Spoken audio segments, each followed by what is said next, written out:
All right, so what brings you in today? I wanted to talk about some issues I've been having with my mom.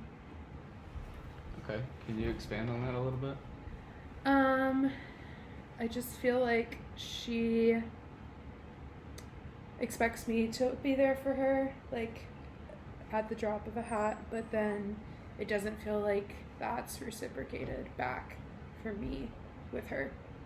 So you're not feeling reciprocation within the relationship? Yeah, I feel like we've never had like a traditional mother-daughter relationship, but it also feels like I pick up a lot of the slack and I end up taking on the role of the parent. And sometimes I really just wish, like, it seems like whenever she calls me, it's only because she either like needs something or wants to like gossip. And I just really wish she would reach out to me and at least like ask how I'm doing, what's going on in my life, because it kind of feels like whenever I talk about good things that are going on in my life, she doesn't really care. So That must be difficult for you. How have you been managing? I think like setting boundaries with her, so like limiting communication on my end and not like answering her phone calls as much. And I think it's starting to frustrate her that I'm not like readily available all the time. But I also know that I can't just tell her like what my boundaries are because she can be really combative about stuff like that. So I also then start to feel guilty because if she keeps calling me or texting me and I don't answer, then like she won't stop. It kind of is like she doesn't really get the hint all the time. And I guess I could communicate better with her, but it also sort of feels like a losing battle. Where do you get your strength from when you confront her about these things? I think my strength is usually fueled by anger most of the time. And I know that's like not healthy to like take that anger and then fuel it into strength, but at the same time, like I just know how she is as a person, and since she is so combative, like I try to keep the waters as like smooth as possible with her most of the time, and so usually it like takes a lot of build up before I actually say something. So it takes a long time for you to have to be able to confront her with your boundaries. Yeah. And be able to talk about the things that bother you. Yeah. Where do you get your strength from in times that you're not arguing with her? I think just like my own independence, since I've always been like a pretty independent person, like even as a kid.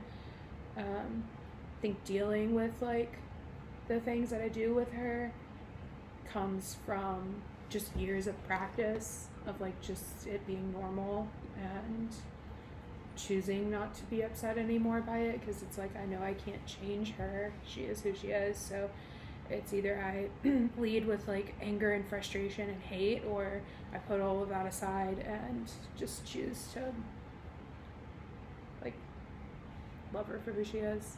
So you would say when you're not arguing with her, you get your strength from compassion? I think so. Okay.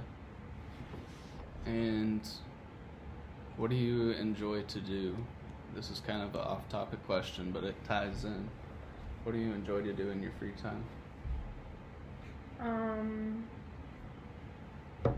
I like to read and play with my puppy and my cat. Okay. And hang out with my boyfriend. Okay. Today we're going to focus on some things that maybe you could do that are solutions to the problem that you've been having with your mother. Who are the most important people in your life?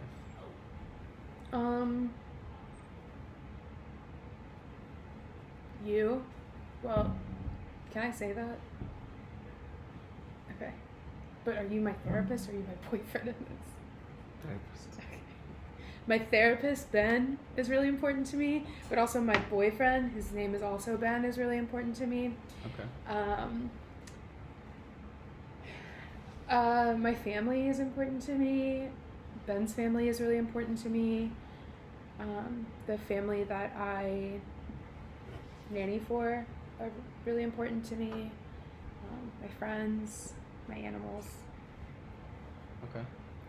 Let's move back to the situation with your mom and talk about exceptions to the situation. What are things that are important to you about your mother? I guess just like a baseline that she is my mom is important. Like, you only get one mom. Not to like make excuses for her or anything, but I think that I am like empathetic and compassionate to her situation and the way she is as a person, because I know everything that she's gone through in her life. And again, like, not to make excuses, because I feel like there has been times in my life where I've experienced like neglect on her part,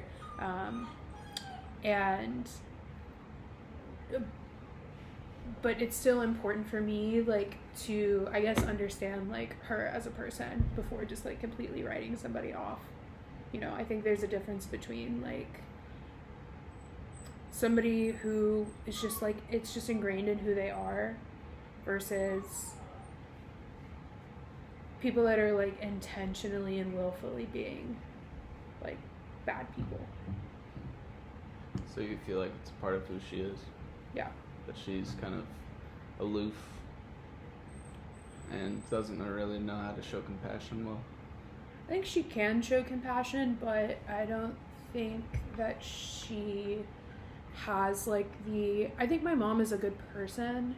I just don't think she's a good mother. Like, I don't think she's a good parent. And I think that the two can be like interchangeable. Like, although I wish she was a good mom, I can like understand that she is still like a good person. She just probably didn't have the tools, like knowing like how my grandparents were. It's clear that she like didn't have the tools to succeed as like a good, stable parent. Okay. On like a scale of 0 to 10, how distressful is this situation to you? Like a 1 or 2. Okay, so it's not that distressing. No, I think I've just come to terms with it. I think there are times and instances, like especially around the holidays and stuff, or if I'm going through something good or if I'm going through something bad where I really wish that I could lean on somebody like my mom, that it becomes distressful. But I think I have grown to be like so independent and find family and other people in life that it's not as distressful as I think it probably once was for me. But it still bothers me. What do you think has changed that's made it less distressful?